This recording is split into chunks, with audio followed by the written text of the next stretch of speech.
بسم الله الرحمن الرحيم. ولقد مننا على موسى وهارون ونجيناهما وقومهما من الكرب العظيم ونصرناهم فكانوا هم الغالبين وآتيناهما الكتاب المستبين وهديناهما الصراط المستقيم وتركنا عليهما في الآخرين سلام على موسى وهارون إنا كذلك نجزي المحسنين إنهما من عبادنا المؤمنين وإن إلياس لمن المرسلين إذ قال لقومه ألا تتقون أتدعون بعلا وتذرون أحسن الخالقين الله ربكم ورب آبائكم الأولين فكذبوه فإنهم لمحضرون إلا عباد الله المخلصين وتركنا عليه في الآخرين سلام على الياسين إنا كذلك نجزي المحسنين إنه من عبادنا المؤمنين وإن لوطا لمن المرسلين إذ نجيناه وأهله أجمعين إلا عجوزا في الغابرين ثم دمرنا الآخرين وإنكم لتمرون عليهم مصبحين وبالليل أفلا تعقلون. الحمد لله والصلاة والسلام على رسول الله وعلى آله وأصحابه ومن والاه، أما بعد، السلام عليكم ورحمة الله وبركاته. أعوذ بالله من الشيطان الرجيم. بسم الله الرحمن الرحيم. ولقد مننا በእርግጥ የነቢይነትን ጸጋ ለገሰን على موسى وهارون ሙሳና ሃሩን ላይ ለሙሳና ለሃሩን የነቢይነትን ጸጋ በመስጠት ውለታ ዋልንላቸው። ወነጀይናሁማ ሁለቱንም አዳናቸው። ወቀውመሁማ በእነሱ ያመኑ ህዝቦቻቸውንም ጭምር ሚነል ከርቢል ዐዚም ከታላቅ ጭንቀትና መከራ አዳናቸው፣ ገላገልናቸው። ከፊርዓውን ከጠፊዎች ጋር አብሮ ከመጥፋት አዳናቸው። ወነሰርናሁም ረዳናቸው። ፈካኑ ሆኑ ሁሙል ጋሊቢነ እነሱ አሸናፊዎች ሆኑ በአላህ በማመናቸው የአላህን ተባረከ ወተዓላ ድልና እርዳታ በማግኘታቸው።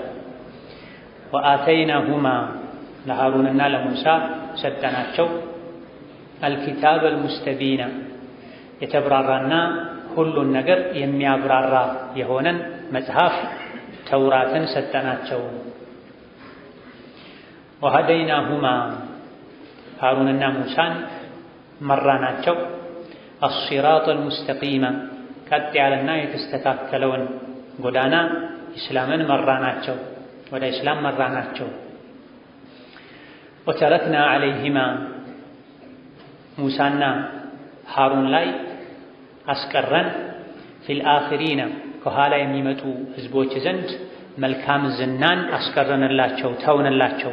ከሙሳና ከሃሩን በኋላ የሚመጡ ሰዎች ሙሳና ሃሩንን ስማቸውን በጥሩ ያነሳሉ፣ ያወሳሉ። ሰላሙን ዐላ ሙሳ ወሃሩን ሙሳና ሃሩን ላይ የአላህ ሰላም ይስፈን፣ ሰላም የሆኑ ከአደጋዎች ሁሉ።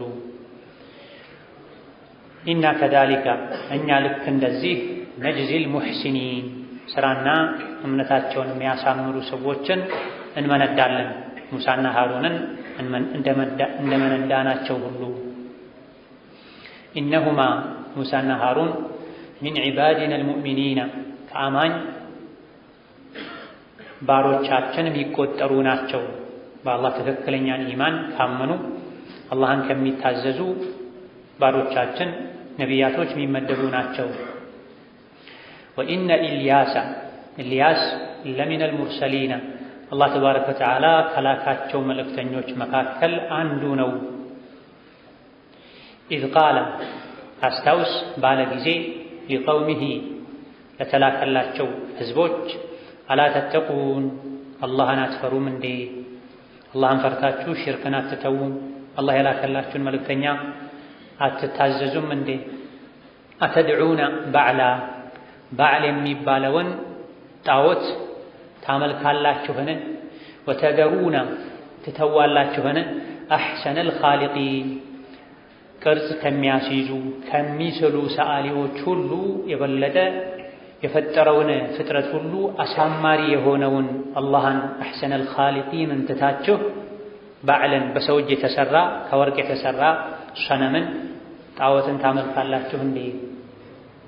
አላህ ረበኩም ፈጣሪያችሁ የሆነው አላህን ትታችሁ ወረበ አባኢኩሙል አወሊና የቀድሞዎቹ ወላጆቻችሁም ጭምር ፈጣሪ የሆነው ተንከባካቢ የሆነውን አላህን ትታችሁ ከጊዜ በኋላ በሰው እጅ የተሰራ ባዕል የሚባልን የውሸት አምላክ ታመልካላችሁ እንዴ ባላቸው ጊዜ፣ በገሰጻቸው በመከራቸው ጊዜ የነበረውን ሁኔታ አስታውስ። መገሰጽ ሲገባቸው እነሱ ግን ፈከዘቡሁ ኢልያስን አስተባበሉ፣ ውሸታም ነህ አሉት። ፈኢነሁም ነቢዩላህ ኢልያስን ያስተባበሉ ሰዎች በዚህም ምክንያት ለሙሕደሩና ለቅጣት የሚጣዱ ናቸው። አላህ ዘንድ እሳት ላይ የሚጣዱ ናቸው። ለምርመራ ለግምገማ አላህ ፊት ቀርበው የዋጋቸውም የሚያገኙ ናቸው። ኢላ ዒባደላሂል ሙኽለሲን ንጹሕ የሆኑ እምነታቸውን ለአላህ ያጠሩ ባሮች ሲቀሩ እነሱ ግን ለቅጣት አይቀርቡም፣ ተወቃሾችም አይደሉም። ወተረክና ዐለይሂ ኢልያስ ላይ አስቀረን ፊል አኺሪና በኋላ የሚመጡ አማኞች ዘንድ ሙስሊም ሙእሚኖች ዘንድ መልካም ዝናን አኖርንለት። ወይም ደግሞ ተረክና ዐለይሂ ፊል አኺሪነ ሰላሙን ዐላ ኢልያሲን ሰላም ለኢልያሲን ይሁን። ኢልያሲን ማለት ኢልያስ ማለት ነው፣ ወይም ደግሞ የእሱ ቤተሰቦችና ተከታዮች ማለት ነው። ኢና ከዛሊከ እኛ ልክ እንደዚህ ነጅዚል ሙሕሲኒና ስራና እምነታቸውን ያሳመሩ ሰዎችን እንመነዳቸዋለን። ከኋላ የሚመጡ አማኞች ዘንድ ስማቸው በጥሩ ይወሳል፣ ዱዓ ይደረግላቸዋል። በኢሕሳናቸው ዱንያ ላይም ይሄን ያተርፋሉ። ኢነሁ ኢልያስ ሚን ዒባዲና አልሙእሚኒና ከአማኝ ባሮቻችን ነው፣ ከደጋግ ከታዛዥ ሙቂን ከሆኑ ባሮቻችን አንዱ ነው። ወኢነ ሉጥም ለሚነል ሙርሰሊና ከአላህ መልእክተኞች መሃል አንዱ ነው። ኢዝ ነጀይናሁ ባዳነው ጊዜ የነበረውን ሁኔታ አስታውስ። ወአህለሁ ቤተሰቦቹንም አጅመዒና ሁሉንም አንድ ላይ ባዳናቸው ባተረፍናቸው ጊዜ የነበረውን ሁኔታ አስታውስ። ኢላ ዐጁዘን አንዲት አሮጊት ስትቀር ፊል ጋቢሪና ከጠፊዎች በቅጣት ውስጥ ከሚቀሩት የሆነች አንዲት አሮጊት እምቢባይ ከሃዲ ስትቀር የሉጥን ቤተሰቦች አማኞችን አዳነለት። ሌሎች ላይ ከሰማይ መቅሰፍት መጥቶ በላ መጥቶ ሲያጠቃቸው ሉጥና አማኞቹን አላህ አድኗል። ثم ከዛም ደመርና الآخرين ሌሎችን የተቀሩትን እምቢባይ የሉጥ ህዝቦችን አጠፋናቸው፣ አወደምናቸው እምቢ በማለታቸው ምክንያት። ወኢነኩም እናንተ የመካ ሰዎች ሆይ ይህ ቁርአን ወርዶ እያናገራችሁ ያለ ሰዎች ሆይ ለተሙሩነ ዐለይሂም በሉጥ ህዝቦች መንደር ታልፋላችሁ። ሙስቢሒና ማለዳ ላይ ያነጋችሁ ስትሆኑ ቀን ላይ በእነሱ መንደር በኩል ታልፋላችሁ መንገድ ስትጓዙ። ወቢለይሊ በምሽትም በሌሊትም ታልፋላችሁ፣ ወይ በቀን ወይ በማታ በዛ ታልፋላችሁና አፈላ ተዕቂሉን እንደው ቁርአን ላይ ታሪኩን ሰምታችሁ ካልተገሰጻችሁ ስትተላለፉ እንኳ የሉጥ ህዝቦች የጠፉበትን መንደር ሀገር ስታዩ አፈላ ተዕቂሉን አታስታውሉም? ልብ አታደርጉም? አትማሩ? እነሱን አላህ ያጠፋቸው ምድርን የገለበጠባቸው ከሰማይ የድንጋይ ዝናብ ያዘነበባቸው እምቢ በማለታቸው ባለመታዘዛቸው እነሱን እምቢ በማለታቸው ምክንያት ያጠፋው አላህ እኛንም ሊያጠፋን ይችላል መልእክተኛን ካመፀን ብላችሁ ለምን ትምህርት አትወስዱም? አትገነዘቡም? አላህ ተባረከ ወተዓላ ወለቀድ መነና ዐላ ሙሳ ወሃሩን ሙሳና ሃሩን ላይ በነቢይነት ጸጋን ለገስናቸው። ከትልልቅ የአላህ ጸጋዎች አንዱ አላህን ማወቅ ነው።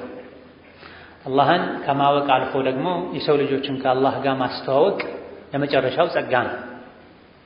አላሁ የስጠፊ ሚነል መላኢከቲ ሩሱለን ወሚነን ናስ ከሰውም ከመላኢካም መልእክተኞችን አላህ ይመርጣል ተብሏል። አላህ የመረጣቸው ሰዎች ናቸው ነቢይ ረሱል የሚሆኑት። አህለ ሱና ወልጀማዓ ዘንድ እንደሚታወቀው ነቢይነት በግል ጥረት የሚገኝ ነገር አይደል። ክህሎትን በማዳበር በመሰልጠን በመዘጋጀት የሚገኝ ነገር አይደል። አላሁ አዕለሙ ሐይሱ የጅዐሉ ሪሳለተሁ አላህ የእሱን መልእክት ለማን መስጠት እንዳለበት ማንን መልእክተኛ ማድረግ እንዳለበት እሱ ነው የሚያውቀው ብሏልና ከሰዎች ሁሉ መርጦ አንድን ሰው አላህ መልእክተኛ ካደረገው ትልቅ ሚናን ጸጋን ኒዕማን ሰጥቶታል ማለት ነው። የነቢይነት ኒዕማ አላህ ተባረከ ወተዓላ ሙሳን ወደ ፊርዓውን ሲልካቸው ሙሳ ወአሽሪኩ ፊ አምሪ ወንድሜንም ይህ ጉዳይ ላይ አጋራው እንደኔ ነቢይ አድርገው ብላ ከሰው ልጆች ሁሉ ለወንድሙ መልካም የተመኘ ታላቅ ሰው ቢኖር ነው ትልቅ ዕድል የተመኘ ሰው ቢኖር ሙሳ ናቸው ተብሏል። ብዙ ጊዜ ወንድምና ወንድም አንዱ አንደኛውን አንዱ ሌላኛውን ይመቀኛል። ጥቂት ንጹህ የሆኑ ሰዎች ካልሆኑ በስተቀር ሰው በእነሱ ማዕረግና መለያ ሲጋራቸው አይወዱም።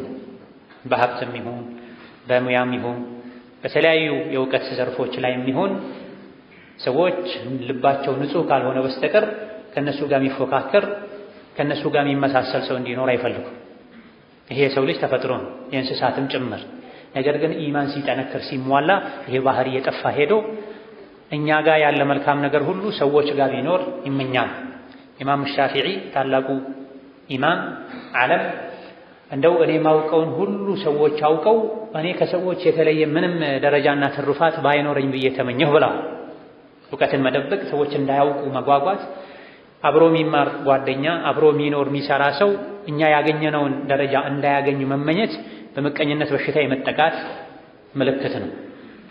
ከማንም በላይ ከሰው ልጆች ውስጥ ከምቀኝነት የጸዱ ነቢያት ናቸውና ሙሳ ዓለይሂ ሰላም አላህ ነቢይ መልእክተኛ ሲያደርጋቸው ጌታዬ ሆይ በወንድሜ ክንዴን አበርታልኝ ብለው አላህን ለምነዋል። እሱ እንደውም ከኔ የተሻለ የንግግር ችሎታ አለው። ሁወ አፍሰሑ ሚኒ ሊሳና ፈአርሲልሁ መዕየ የሪድ አን ዩሰዲቁኒ ወንድሜ ሃሩን ከኔ የተሻለ ሐሳብ መግለጽ ይችላል፣ እንደው ድጋፍ አድርገህ ረዳት አድርገህ ላከው ከኔ ጋር ብላ አላህ ተባረከ ወተዓላ እሺ ብሏቸዋል። ረቢ ሽረሕ ሊ ሰድሪ ወየሲር ሊ አምሪ ወሕሉል ዑቅደተን ሚን ሊሳኒ የፍቀሁ ቀውሊ ወጅዐል ሊ ወዚረን ሚን አህሊ አንደበቴን ምላሴን ለቀቅ አድርግልኝ፣ ልቤንም ሰፋ አድርግልኝ። የነቢይነት ኃላፊነት ከባድ ነው። ብዙ አይነት ሰዎችን ለማስተማር ወደ አላህ ለመጥራት ኃላፊነት ውስጥ መግባት ነውና የሰዎችን መከራ፣ አዳ፣ ትችት፣ ፈተና እንዲቋቋምልኝ መቋቋም እንዲችል ልቤን ሰፋ አድርግልኝ፣ ከቤተሰቦቼም ረዳት አድርግልኝ። ሃሩን አኺ የተሻለ ረዳት አጋዥ ከቤተሰብ ሲሆን በሁሉም አይነት ስራዎች ማገዝ መርዳት ይችላል። አላህ ይሄን ዱዓቸውን ሰምቷቸዋል፣ የጠየቁትን ሰጥቷቸዋል። ወነጀይናሁማ ሁለቱንም አዳናቸው ሙሳና ሃሩንን ወቀውመሁማ የሙሳና ሃሩን ህዝቦችንም በኒ እስራኤሎችን ሚነል ከርቢል ዐዚም ከታላቅ ጭንቀት መከራ አዳናቸው። ይህ ታላቅ ጭንቅና መከራ የተባለው ሙሳ ሃሩንና የሙሳና ሃሩን ህዝቦች ከሱ የዳኑ የሆነው መከራ ምንድነው ከተባለ አንድ በፊርዓውን ተረግጦ ከመገዛት አላህ አዳናቸው። ፊርዓውንን አላህ አጥፍቶ ሙሳና የሙሳን ተከታዮች አላህ ነፃ አወጣ። የግብፅን ሀገር የሻምን የፍልስጤምን ሀገር እንዲወርሱ አደረጋቸው፣ አስቻላቸው። አንደኛው ከባድ መከራ የተባለው ይሄ ነው። ከዚህ ዳኑ። ይደብሑነ አብናአሁም ወየስተሕዩነ ኒሳአሁም የበኒ እስራኤል የሙሳ ህዝቦችን ፊርዓውንና ግብረ አበሮቹ ወንድ ወንድ የሆኑትን እያረዱ ይገድሏቸው ነው። ሴት የሆኑትን ደግሞ በሰራተኝነት አገልጋይ ያደርጓቸው ያዋርዷቸው ነው። እንደ ተራ ዕቃ ይገለገሉባቸው ነው። ሚነል ዐዛቢል ሙሂን ብለዋል አላህ ሌላ ሱራ ላይ። አዋራጅ ከባድ ከሆነ ስቃይ አዳናቸው የሙሳ ህዝቦችን ብሏል። ይሄ ነው ሚነል ከርቢል ዐዚም የተባለ ዐዛበል ሙሂን አልከርብል ዐዚም በተለያዩ ወስፎች ተገልጿል።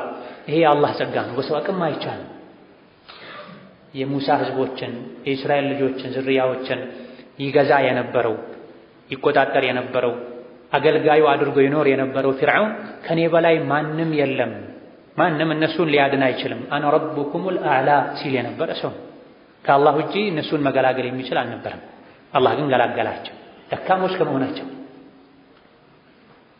ወአውረትና አልቀውመ አለዚነ ካኑ ዩስተድዐፉነ መሻሪቀል አርድ ወመጋሪበሃ አቅመ ደካማ ተደርገው ይቆጠሩ ይናቁ መውጫ የላቸውም አማራጭ የላቸውም ይባሉ የነበሩ ህዝቦችን ነቢዩላህ ሙሳን በመከተላቸው በአላህ በማመናቸው ምክንያት አዳናቸው አለ አላህ ተባረከ ወተዓላ። ከማዳንም አልፎ ፊርዓውንና ሰራዊቶቹ ለረጅም ዓመታት ያለሙትን የግብፅን ምድር አላህ አወረሳቸው። ፊርዓውንን ካጠፋ በኋላ ሰራዊቶቹን ከደመሰሰ በኋላ። ሁለተኛው አልከርቡል ዐዚም የተባለው ከፊርዓውን ጋር አብሮ አለመስመጡን ነው።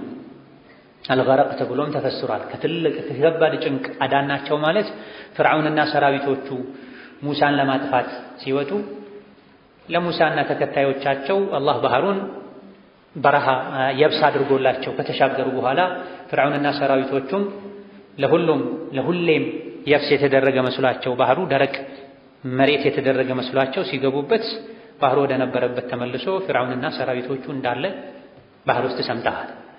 አልከርቡል ዐዚም ማለት ይሄ ነው። ፊርዓውን ሲሰምጥ ሰራዊቱ ሲሰምጥ ሙሳና ተከታዮቹን አላህ ተባረከ ወተዓላ አድኗል። በአላህ ማመን መልእክተኞቹን መከተል ዱንያ ላይም ከጭንቅ ያድናል። ስለ ኑህ ይሄው ሱራ ላይ ተምረናል። ምድርን በሙሉ ካጥለቀለቀ ጎርፍ ኑህን የተከተሉ ሰዎችን አላህ አድኗል። እንደ ሰበብ በትንሽ መርከብ ያውም በኑህ እጅ በተሰራ መርከብ። ሌሎች ግን ተራራ ላይ እንኳን ወጥተው መዳን አልቻሉም። በአላህ ማመናቸው ከዱንያ ጭንቅና መከራ አድኗቸዋል። ነቢያትን የነቢያት ተከታዮችን ከዱንያ መከራ ያዳናቸው ኢማን ከአኼራ ውርደትና እሳትም ያድናል። ወነሰርናሁም ሙሳን ሃሩንና ህዝቦቻቸውን ድል ሰጠናቸው ረዳናቸው። ፈካኑ ሁሙል ጋሊቢና እነሱ አሸናፊዎች ሆኑ። ማን ላይ? ፊርዓውንና ህዝቦቹ ላይ ድል አደረጉ። ፊርዓውንና ጨቋኝ የነበሩ ግብጾች ቂብጦች ተሸነፉ።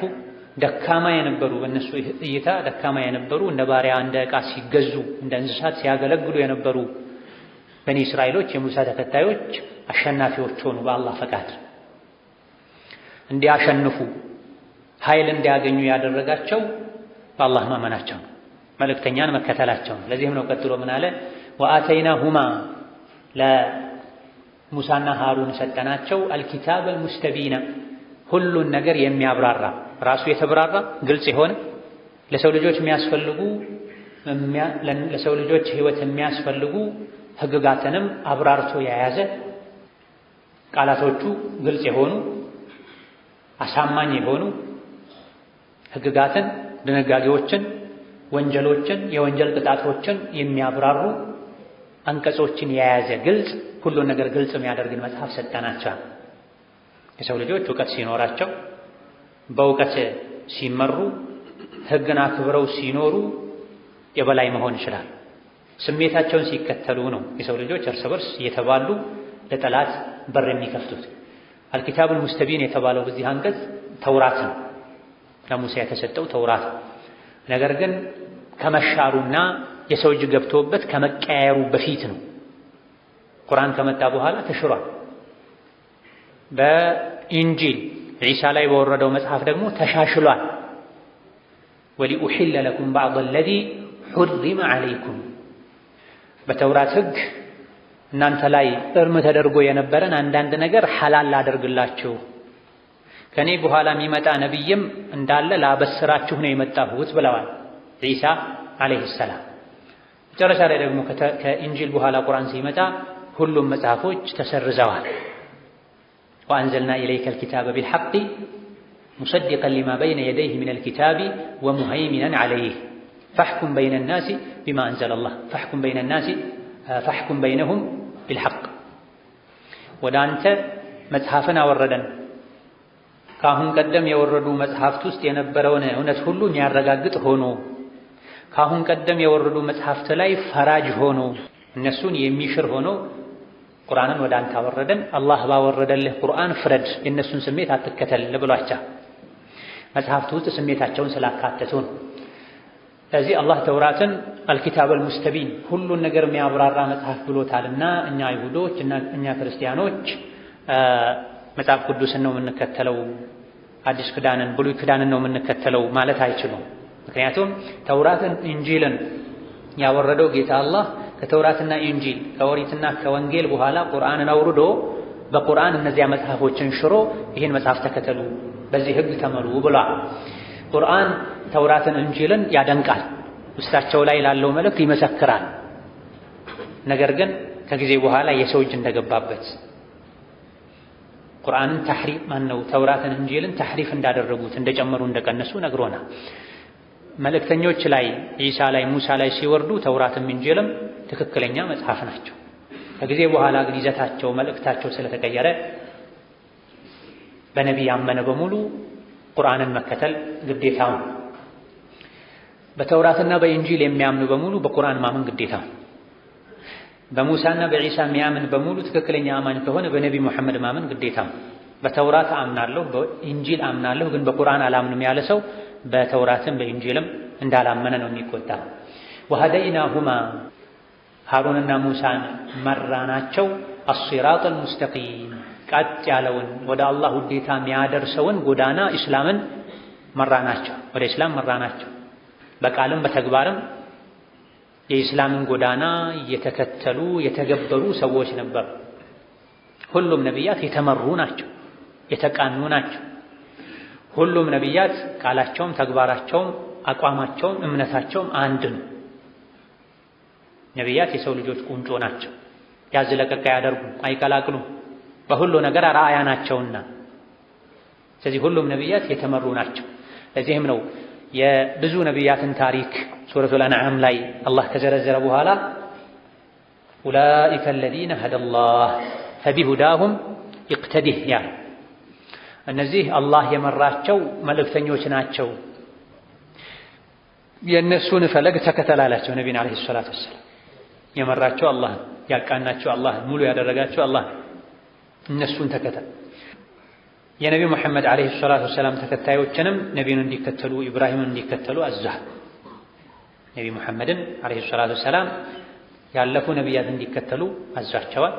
የነቢ ተከታዮችን ደግሞ ነቢ ሙሐመድ እንዲከተሉ ኢብራሂምን እንዲከተሉ አዟል። ለዚህም ነው ጠዋትና ማታ ከሚባሉ ዝክሮች አንዱ ወዐላ ሚለቲ አቢና ኢብራሂም ይባላል። እኔ ያነጋሁት ያመሸሁት ያደርኩት የእስላም እምነት ላይ ሃይማኖት ላይ ሆኜ የኢብራሂም ጎዳና ላይ ሆኜ ነው ይባላል። የሁሉም ነቢያት እምነታቸው አሲራጠል ሙስተቂም፣ አሲራጠል ሙስተቂም ደግሞ ኢስላም ነው። ሁሉም ነቢያት ይከተሉት የነበረው ህዝቡን ወደሱ ይጣሩ የነበረው እምነት ቀጥ ያለ ጎዳና ነው። ቀጥ ያለ ጎዳና ማለት ደግሞ ኢስላም ማለት ነው። ወተረክና ዐለይሂማ ሙሳና ሃሩን ላይ ተወን አኖረን ፊል አኺሪነ ከኋላ የሚመጡ ህዝቦች ዘንድ መልካም ዝናን በጥሩ መወሳትን አኖርንላቸዋል። ከሙሳና ከሃሩን በኋላ የመጡ ህዝቦች ሙሳና ሃሩንን ያወድሳሉ፣ ያልቃሉ። ሰላሙን ዐላ ሙሳ ወሃሩን ሰላም ለሙሳና ለሃሩን ይሁን። ይሄ በሁለት መልኩ ይፈሰራል። ወተረክና ዐለይሂማ ፊል አኺሪን ከኋላ የመጡ ህዝቦች ዘንድ መልካም ዝናን አኖርንላቸው አስቀረንላቸው ተጠናቋል አንቀጹ። ሰላሙን ዐላ ሙሳ ወሃሩን ከአላህ የሆነ ዱዓ ነው። ለሙሳ እና ለሃሩን መልካም ሰላም ውዳሴ ከአደጋዎች ሁሉ ከውርደትም ጭምር ከአኼራ ከስረትም ጭምር መዳን ለሙሳና ለሃሩን ይሁን አዲስ ዱዓ ነው ከአላህ።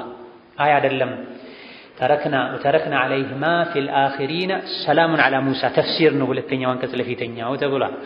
ምንድነው ለሙሳና ለሃሩን ከኋላ የመጡ ህዝቦች ዘንድ የቀረላቸው?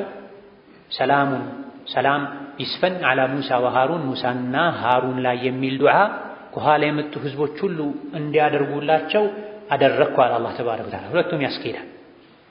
ሰላሙ ከአላህም ከሰው ልጆችም ለሙሳ ለሃሩን የተሰጠው ሰላም ሰዎች አላህ ሆይ ሙሳና ሃሩንን ሰላም አድርጋቸው እያሉ ዱዓ ያደርጋሉ። አላህ ደግሞ ሰዎች ቢያደርጉም ባያደርጉም ሰላሙን ደህንነቱን ለሙሳና ለሃሩን ከትቦላቸዋል፣ ወስኖላቸዋል። የሰው ልጆች ነቢያት ላይ ሶላትና ሰላም በማውረዳቸው ተጠቃሚ የሚሆኑት ራሳቸው ናቸው። ለነቢያት ያላቸውን ክብር ይገልጻል። ለነቢያት ዱዓ በማድረጋቸው ለራሳቸው አጅርና ምንዳን ያገኛሉ። ሙእምን ለሙእምን ወንድሙ ዱዓ ሲያደርግ ወለከ ቢሚስሊሂ ይላል መላኢካ ተብሏል። አንድ ሙእምን ለሙእምን ወንድሙ ለሙእምን እህቱ ዱዓ ሲያደርግ መልካምን ነገር አላህን ሲለምንለት ለአንተም ይባላል ተብሏል። ለነቢያት ሲሆን ደግሞ ቁርአን ላይ ታዟልና ነቢያት አማኝ ህዝቦች ላይ ካላቸው ሐቅ መሃል አንዱ ነውና ሌሎችን በተመለከተ በተለይ ነቢያትን በተመለከተ ያለበትን ሐቅ ግዴታ የተወጣ ሰው አላህ ዘንድ ተባረከ ወተዓላ የሚያገኘው አጅር አለ። ግዴታውን ያጎደለ ሰው መጠየቅ እንደሚከተለው ሁሉ እንደሚጠየቀው ሁሉ ኃላፊነቱን የተወጣ በአግባቡ አጅር ያገኛል። መልእክተኛው ላይ አንድ ሶላዋት ያወረደ አላህ 10 ጊዜ እሱ ላይ ሶላዋት ያወርድበታል ተብሏል። ነቢ ላይ ሶላዋት ማውረድ የኛ ነቢ መሐመድ ላይ ሶላዋት ማውረድ ፈርድና ግዴታም ጭምር ሶላት ላይ ወከዛሊክ የሰው ልጅ ሞቶ ሶላተል ጀናዛ በሚሰገድበት ጊዜ በቀን 5 ጊዜ ሶላት በሚሰግድበት ጊዜ ኹጥባ ሲደረግም ጭምር በርካታ ኢማሞች ዘንድ ከኹጥባ መሰረቶች አንዱ ነቢ ላይ ሶላዋት ማውረድ ነው ተብሏል። ሌሎችም ነቢያት ላይ ሶላዋት ማውረድ አደብ ነው። ለነቢያት ያለንን ክብር ምንገልጽበት ነው። ኢና ከዛሊከ ነጅዚል ሙሕሲኒን ሙሳና ሃሩንን መልካም ምንዳን እንደመነዳናቸው ሁሉ ከአደጋ እንዳዳናቸው ሁሉ ከኋላ የመጡ ህዝቦች ዘንድ ዱዓ እንዲደረግላቸው በመልካም እንዲወሱ እንዲከበሩ እንዳደረግነው ሁሉ ስራቸውን ያሳመሩ በጎ ሰሪዎችን በዚሁ መልኩ እንመነዳለና ነቢያትን እስከ መጨረሻ ስማቸው በጥሩ እንዲወሳ እንዳደረገው አላህ ተባረከ ወተዓላ የነቢያት ተከታዮችንም ቀጣይ ህዝቦች በመልካም እንዲያወሷቸው ያደርጋል። በኢማናቸው ልክ ዘመን ተሻጋሪ ኸይር ስራ ሰርቶ የሄደ ሰው ከትውልድ እስከ ትውልድ በየጊዜው ስሙ በጥሩ ይወሳል። ይሄ በተጨባጭም ይታይ ነው። ከነቢ ቀጥሎ የነቢ ተከታዮች አቡበክር ስዲቅን ያወሳል፣ ዑመርን ያወሳል፣ ዑስማንን፣ ዓሊን ያወሳል፣ ኻሊድን ወሊድን፣ አቡ ሁረይራን፣ አብዱላህ ብን ዓባስን፣ አይሻን ለኢስላም ትልቅ ዋጋ የከፈሉ ሰዎች እስላምና ሙስሊሞች ባሉበት አካባቢ ሁሉ ስማቸው ይወሳል። ሰዎች ለልጆቻቸው የእነሱን ስም መጠሪያ ያደርጋሉ። አይሻን የሚወዱ ልጆቻቸውን አይሻ ይላሉ፣ ቢላልን የሚወዱ ቢላል ይላሉ፣ ዑመርን የሚወዱ ዑመር ይላሉ። ዑመር በተባለ ቁጥር ረዲየላሁ ዐንሁ ይባላል። መርየም በተባለ ቁጥር ዐለይሃ ሰላም ይባላል። ስለዚህ በጎ ሰሪዎች መልካም ሰሪዎች በየደረጃቸው ነብዮች፣ ሷሊሖች፣ ስዲቆች፣ ሙእሚኖች በመልካም ስም ይጠራል። ቢያንስ ረሒመሁላህ ረዲየላሁ ዐንሁ ይባላል። የሆነን ኸይር ነገር ሰርቶ የሄደ ሰው እስከ መጨረሻ እንደ ስራው ጥራትና ኢኽላስ በጥሩ ይወሳል። ትልልቅ የአላህ ባሮችን አንዳንድ ሰዎች ሲያዩአቸው በእነሱ ሁኔታ ከመደነቃቸው ለእስላም ላበረከቱት አስተዋጽኦ ካላቸው ትልቅ ቦታ የመጣ እንደው የሚቻል ቢሆን ኖሮ አላህ የኔን ዕድሜ ወስዶ ላንተ እንዲሰጥህ ዱዓ አደርጋለሁ ይላል። ኢብኑ ባዝ ረሒመሁላህ ተዓላ በዘመናችን ከነበሩ ትልልቅ የአላህ ባሮች ለእስላም ትልቅ ዋጋ ትልቅ ሥራ ከሰሩ ሰዎች የሆኑት ኢማም ከቻይና የመጡ ሰዎች ሲያገኟቸው ተርጀማቸው ላይ የተለያዩ ክታቦቻቸው ላይ ሰፍሮ እንደሚገኘው እንደሆነ ዘውትር ማደርገው ዱዓ አለ ብለዋቸዋል። ምንድነው ዱዓው ሲሏቸው የኔን ዑምር የኔን እድሜ አላህ ወስዶ ለእርሶ እንዲሰጡት ዱዓ እያደረግኩ ነው። እኔ አንድ ሰው ነኝ፣ አንድ የምድር ጥግ ላይ ምኖር፣ እርሶ ለዓለም የሚደርስ ሥራ እየሰሩ ስለሆነ የኔን ዑምር እድሜ ወስዶ ለእርሶ እንዲሰጥ ዱዓ አደርጋለሁ ብለው።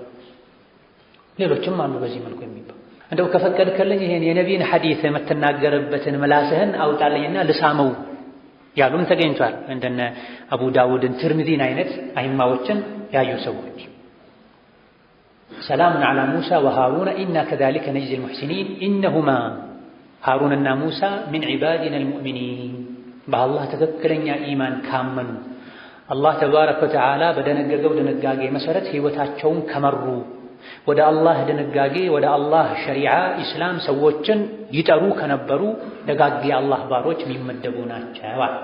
በዚህ ሱራ በርካታ ነቢያት አላህ ተባረከ ወተዓላ በታዛዥነት በእውነተኝነት አላህን ተባረከ ወተዓላ በመፍራት በአላህ ትክክለኛውን ኢማን በማመን ተመስክሮላቸዋል።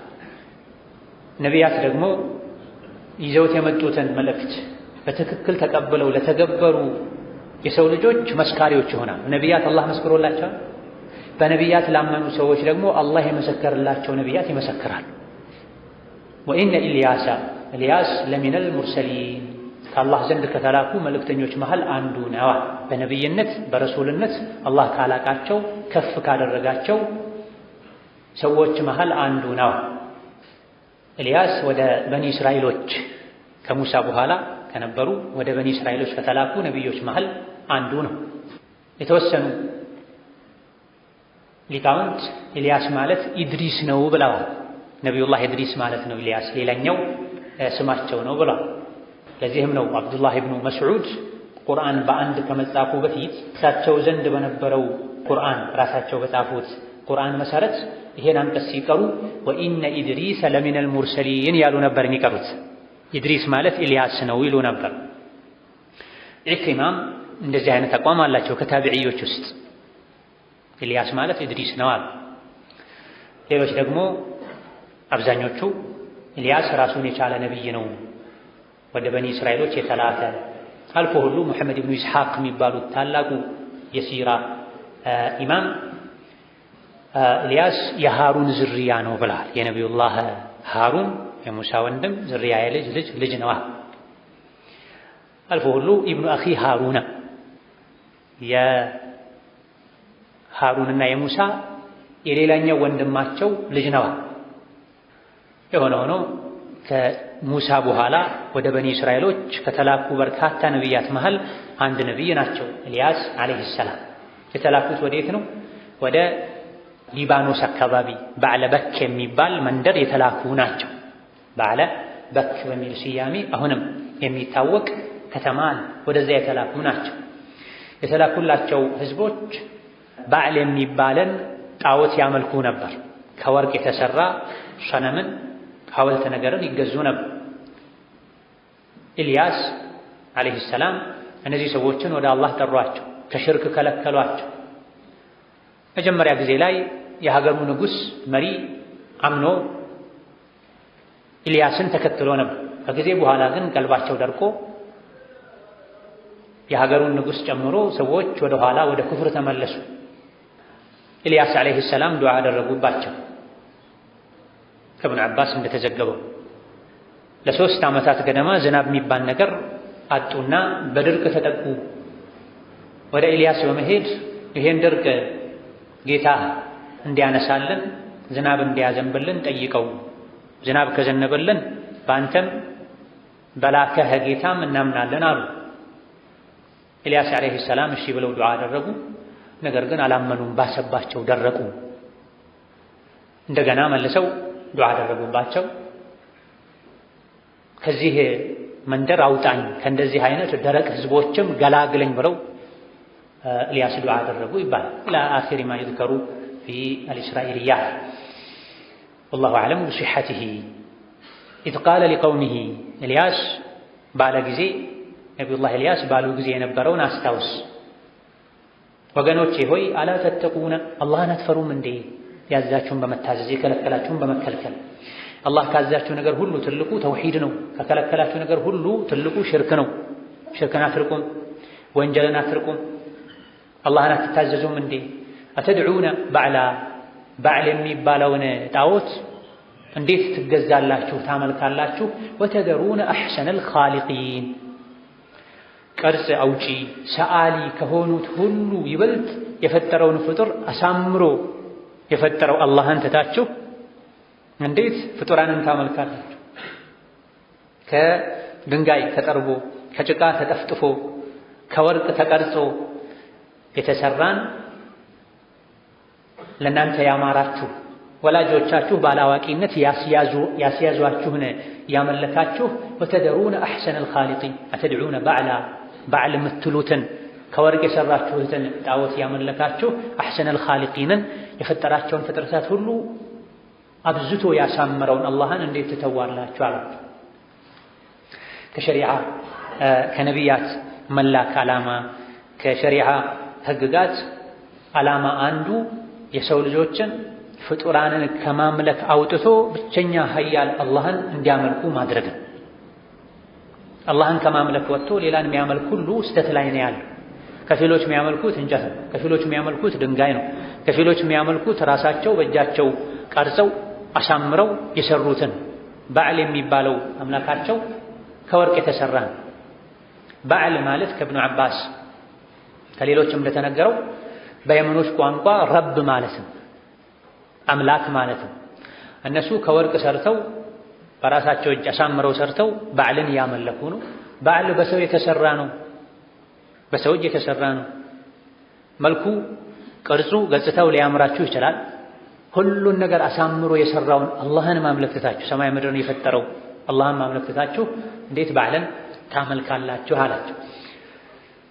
አላህ ረበኩም ፈጣሪያችሁ ተንከባካቢያችሁ መጋቢያችሁ የሆነው አላህን ወረበ አባኢኩም የአባት የአያቶቻችሁ ፈጣሪ ጠባቂ መጋቢ ተንከባካቢ የሆነውን አላህን ትታችሁ ባዕልን በእጃችሁ የሰራችሁትን ባዕል እንዴት ታመልካላችሁ? አልአወሊን የቀድሞ አባት አያቶቻችሁን ከድሮ ጀምሮ ያሉ የሰው ልጆችን የፈጠረውን የተንከባከበውን የመገበውን አላህን ትታችሁ ትናንት የመጣውን ባዕልን ግዑዝን ነገር ሲጠሩት ማይሰማ ቢለምኑት ማይሰጥ የሆነን ደካማ ፍጡር እንዴት ታመልካላችሁ አሏቸው። አላህ ረበኩም የሚለው አላሁ ረቡኩም ወረቡ አባኢኩም አልአወሊን ተብሎም ተቀርቷል። በደል ተደርጎ ረበኩም ተብሎ ከተቀራ በደል ተደርጎ ረቡኩም ወረቡ አባኢኩም አልአወሊን ተብሎ ደግሞ ከተቀራ ሁወ በሚለው ኢድማር ተደርጎ አላሁ ረቡኩም ወረቡ አባኢኩም አልአወሊን ፈጣሪያችሁ አላህ ነው፣ የእናንተም ከእናንተ በፊት የነበሩ አባት አያቶቻችሁን ፈጣሪ አላህ መጋቢ አላህ የፈጠረው የሚመግበው የሚጠብቀው የሚንከባከበው አላህ ሆኖ ሳለ ሰው እንጂ ማያንቀሳቅሰው ሰው እንጂ ማያጸዳው ደካማ ፍጡርን እንዴት ትገዛላችሁ አሏት። ፈከዘቡሁ እንደዚህ አይነት ንግግር መንጥቂ የሆነ ንግግር ከማናገሩ ጋር ኤልያስን አስተባበሉት። በማስተባበላቸው ምክንያት ፈኢነሁም ለሙሕደሩነ እነሱ ነገ የቂያም ቀን ለቅጣት ለምርመራ አላህ ዘንድ ከሚቀርቡ እሳት ላይ ከሚጣዱት ናቸው።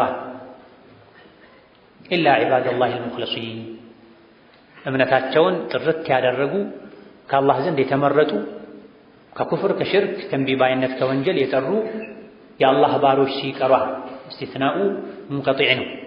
እነሱ ግን እሳት ላይ አይጣዱም ማለት ነው። አላህ ያድናቸዋል። ላ የስመዑነ ሐሲሰሃ ወሁም ፊ መሽተሀት አንፉሱሁም ኻሊዱን ነቢያትን ያስተባበሉ አላህን ያስቆጡ እሳት ላይ እየተቃጠሉ ትክክለኛ የአላህ ባሮች ግን የሚመኙትን የሚያገኙበት የድሎት የምቾት ጀነት ውስጥ ይኖራሉ። ነስአሉላህ የጀዐለና ሚንሁም። ወተረክና ዐለይሂ ፊል አኺሪነ ኢልያስ ላይ አስቀረን አኖረን ፊል አኺሪን በኋላ የሚመጡ ህዝቦች ዘንድ መልካም ውዳሴ መወደድን መከበርን አኖርን። ወይም ደግሞ ሰላሙን ዐላ ኢልያሲን ሰላም ኢልያስ ላይ ይሁን የሚል ዱዓን ከኋላ የሚመጡ ህዝቦች ዘንድ አኖርነለታል። ከኋላ የመጡ ሁሉ ኢልያስን ይወዳሉ፣ ያከብራሉ፣ ዱዓ ያደርጉለታል። ኢልያስ የሚለው ኢልያሲን የሚለው ኢልያስ ማለት ነው ተብሎም ተፈስሯል። በአንዳንድ ሉጋ ኢስማዒል ለማለት ኢስማዒን ይባላል። መጨረሻው ኑን ተደርጎ ኢስማዒል የነበረው ኢስማዒን ይባላል። ሚካኢል የሚለውም ሚካኢን ይባላል። ኢብራሂም የሚለውም ኢብራሃም ይባላል። አንዳንድ የፊደል ለውጦች ይኖራሉ አንዳንድ ስሞች ላይ።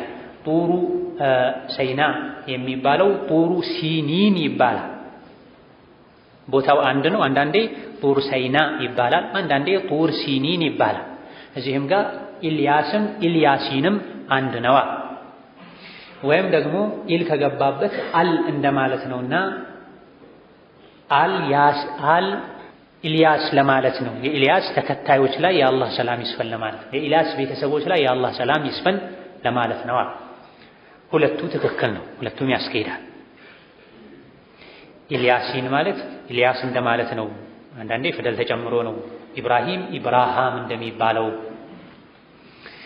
ወይም ደግሞ ኢልያሲን ማለት አል ያሲን ማለት ነው። አል ኢልያስ ማለት ነው።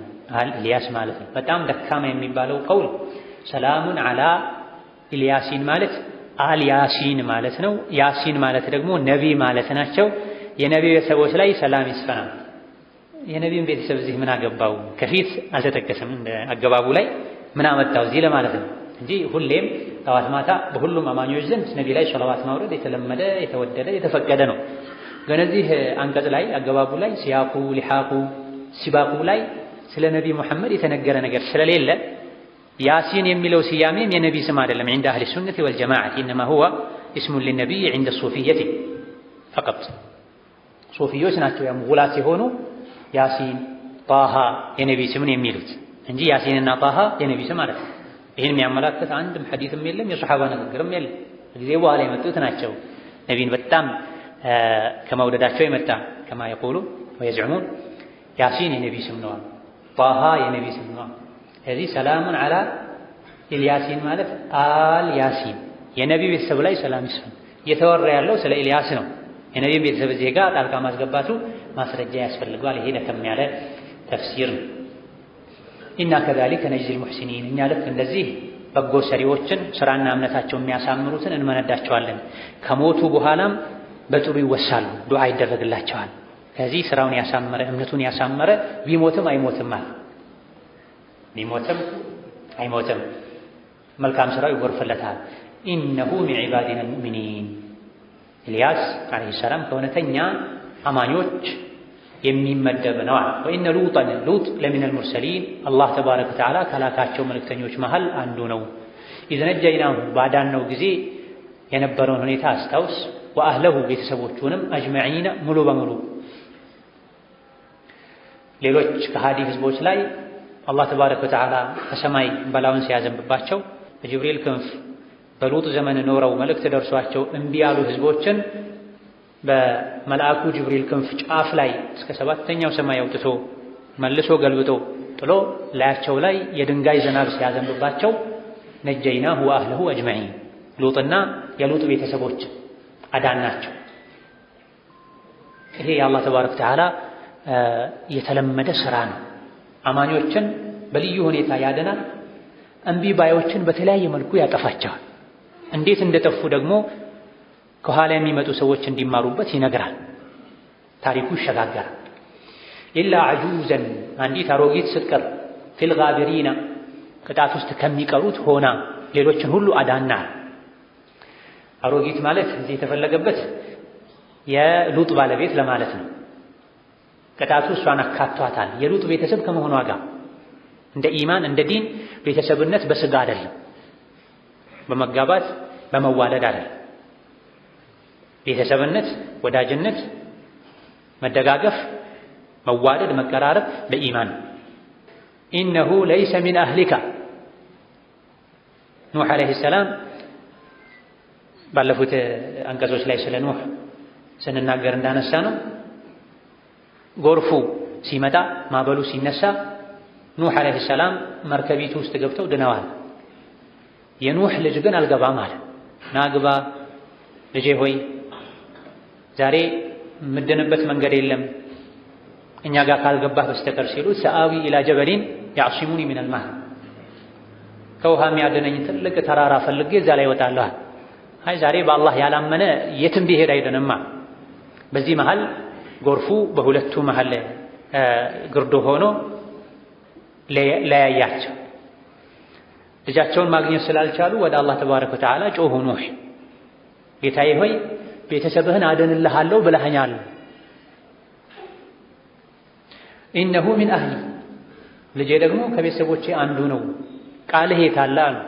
አላህ መልስ ሰጣቸው። ኢነሁ ለይሰ ሚን አህሊካ ኢነሁ ዐመሉን ገይሩ ሷሊሕ እሱ ካንተ ቤተሰብ አይደለም፣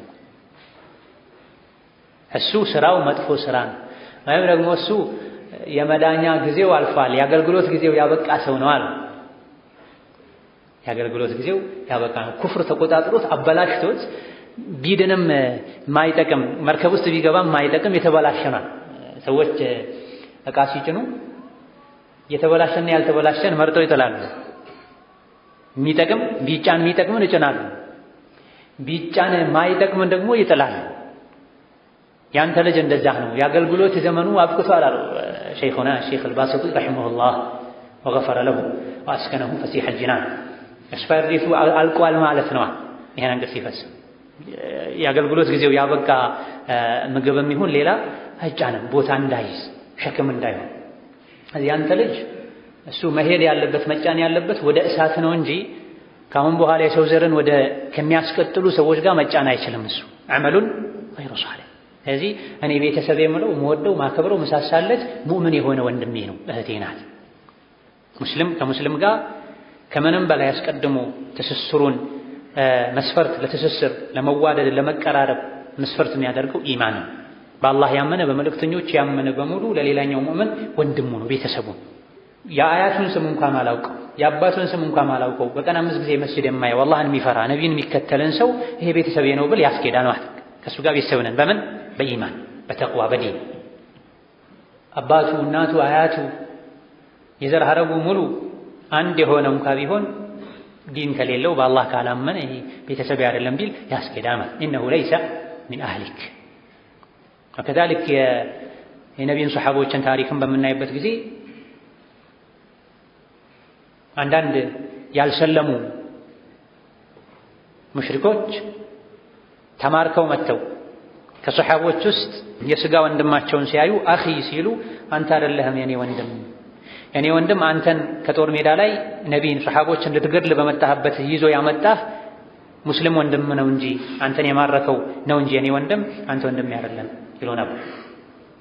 አሻሂድ ኢላ ዐጁዘን ፊል ጋቢሪን የሉጥን ቤተሰቦች ሙሉ አዳንን አማኝ የሆኑትን አንዲት አሮጊት ስትቀር እሷ ግን ከሚጠፉት ቅጣት ውስጥ ከሚቀሩት ቅጣቱ ከሚያካትታቸው አደረግናታ።